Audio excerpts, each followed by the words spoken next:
for this opportunity.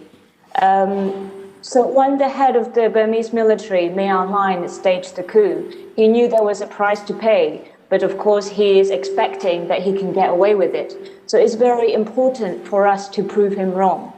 In Burma, people are very brave and they are proving Hnin that he is wrong. When the military decided and when they thought to arrest NLD leaders and other activists like my dad, they thought they could stop protest. But we have seen the biggest protest in more than 30 years. People are holding signs calling for democracy. And these signs are written in English because they want the world to help. But peaceful protests have been met with increased violence by the military. People are dying on the street every day, and children have been shot in the head. The military is using every tool they have to silence people from speaking out. More than 60 people now have been killed for peacefully protesting. And we now have more than 2,000 people in prison since the coup started, and we don't know how many people have disappeared. And we haven't been told where they are being detained or their condition, and they don't have any access to lawyers. Today is my father's birthday. Nearly half my life, we haven't been able to celebrate his birthday together because he is in prison for speaking out. And my first memory of seeing my dad is through iron bars in insane prison. It's still very hard for me, although I'm used to it.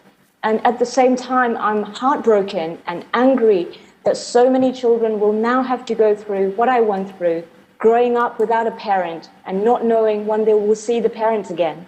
And this has to stop. It's not just in the cities and against peaceful protesters that military is attacking civilians.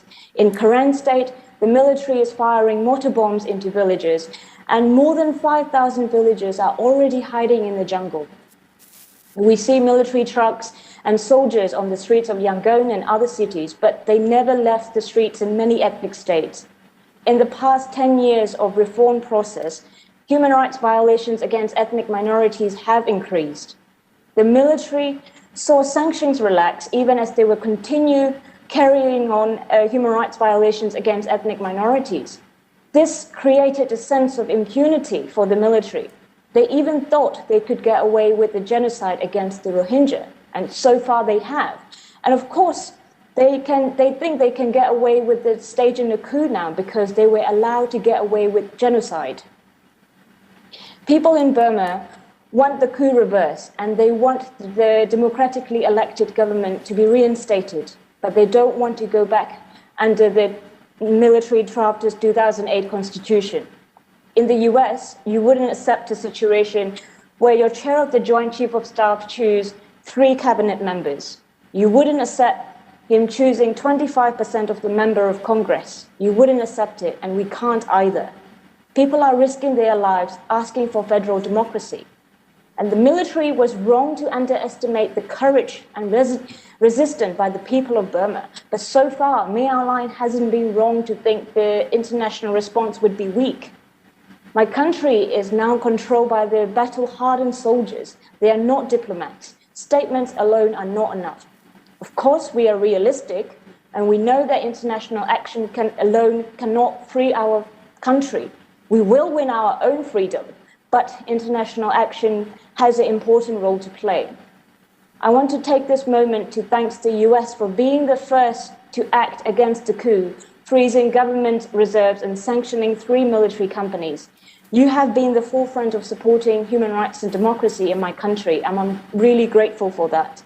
There is much more US can and must do. You must target the economic interests of all the military and impose sanctions on military companies, including financial services and insurance. Now that military control the government, revenues to them from oil and gas need to be stopped, along with trade in timber and jams from Burma. Please work with allies like the UK and EU to coordinate these targeted sanctions. And US has arms embargo, but most countries in the world don't. Please work with allies to build a global coalition of countries imposing arms embargo.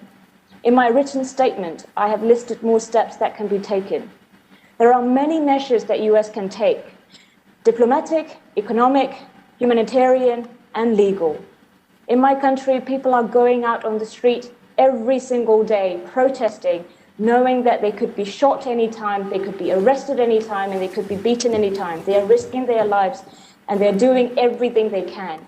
And we are asking, please, every tools you have and everything you can to help us. Thank you. Thank you. I understand that Mr. Law is trying to connect with us.